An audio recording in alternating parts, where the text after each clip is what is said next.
सोचा है। जब भी पितृपक्ष आता है तो सबसे पहले समाज में एक ही बात गूंजती है, नई चीज मत खरीदो, अशुभ होगा। लेकिन क्या वाकई ऐसा होता है? क्या हमारे पितर हमसे खुश होने के बजाय नाराज हो जाते हैं अगर हम इन दिनों कोई नया सामान खरीद लें तो? या फिर ये सिर्फ एक डर और भ्रांतियों पर आधारित बातें हैं? आइए आज हम इस रहस्य को शास्त्रों को और तर्क के आधार पर समझते हैं। पितृपक्ष का क्या महत्व है, इसका भावनात्मक क्या कनेक्शन है? पितृपक्ष एक ऐसा समय होता है जो सिर्फ तारीखों का खेल नहीं है। ये वो 15 दिन है जब हम अपने पूर्वजों, अपने पितरों को याद करते हैं, जिनकी वजह से आज हम इस दुनिया में हैं, जिनके परिश्रम और आशीर्वाद से हमारी जड़ें मजबूत हुई हैं। इन दिनों में श्रद्धा, पिंडदान और तर्पण के माध्यम से हम अपने पूर्वजों को धन्यवाद देते हैं। ये सिर्फ रस्में नहीं है, बल्कि हमारे दिल से निकली कृतज्ञता की अभिव्यक्ति है। भ्रांति क्या होती है? समाज में एक मान्यता है कि पितृपक्ष में कोई भी नई चीज नहीं खरीदनी चाहिए, चाहे वो कपड़े हो, गहने हो या घर का सामान। कहा जाता है कि ऐसा करने से पितर नाराज हो जाते हैं और घर में नकारात्मकता आ जाती है। लेकिन सच्चाई क्या है? शास्त्रों में ऐसा कहीं भी नहीं लिखा है। यह केवल एक सामाजिक मान्यता है जिसे समय के साथ लोगों ने माना है।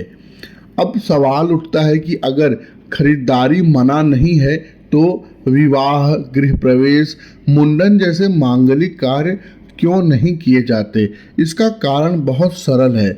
इन दिनों का उद्देश्य है शांति और गंभीरता के साथ पितरों का स्मरण, पितरों को याद करना। शादी, ब्याह और बड़े उत्सवों का माहौल धूम धड़ाका, संगीत और उल्लास से भरा होता है, जो इस गंभीरता से मेल नहीं खाता। इसीलिए मांगलिक कार्य रोके जाते हैं, लेकिन सामान्य जीवन की गतिविधियों और आवश्यक खरीदारी पर कोई रोक नहीं है। नई चीजें खरीदारी करते समय क्या ध्यान में रखना चाहिए? इसका क्या सकारात्मक पहलू होता है? सोचिए, अगर आप इन दिनों कोई नई चीज खरीदते हैं तो उसका क्या मतलब निकलता है।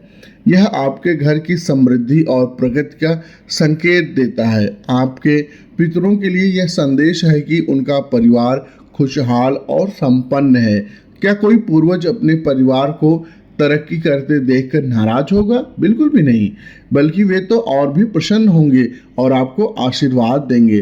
पितृपक्ष में क्या ध्यान रखना चाहिए? पितरों को याद करें, कोई भी काम करें उन्हें स्मरण करें, जरूर करें। सादगी अपनाएं, दिखावे और फिजूल खर्ची से बचें।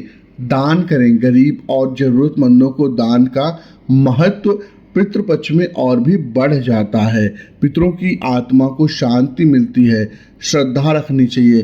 कोई भी काम करते समय अपने दिल में सम्मान और आभार का भाव बनाए रखना चाहिए। तो दोस्तों, सच्चाई यही है कि पितृपक्ष में नई चीजें खरीदना अशुभ नहीं है। यह केवल एक धारणा है जिसका शास्त्रों में कोई आधार नहीं। आप अपनी जरूरत और क्षमता के अनुसार इस दौरान निश्चिंत होकर खरीदारी कर सकते हैं। बस याद रखें, यह समय पितरों के आशीर्वाद लेने का है, दिखावा करने का नहीं। दोस्तों, अगर इस वीडियो ने आपके मन की भ्रांतियां दूर की हों और आपको सच्चाई समझने में मदद की हो तो इस संदेश को अपने परिवार और दोस्तों तक जरूर पहुंचाइए। वीडियो को लाइक और शेयर करें ताकि और लोग भी इस भ्रम से बाहर निकल सकें। और हाँ, हमारे चैनल को सब्सक्राइब करना बिल्कुल ना भूलें, क्योंकि आने वाले वीडियो में हम आपको इसी तरह की और भी रोचक धार्मिक और ज्योतिष से जुड़ी जानकारियाँ देने वाले हैं। अपने पितरों को याद कीजिए, श्रद्धा दीजिए और उनके आशीर्वाद से जीवन में आगे बढ़िए।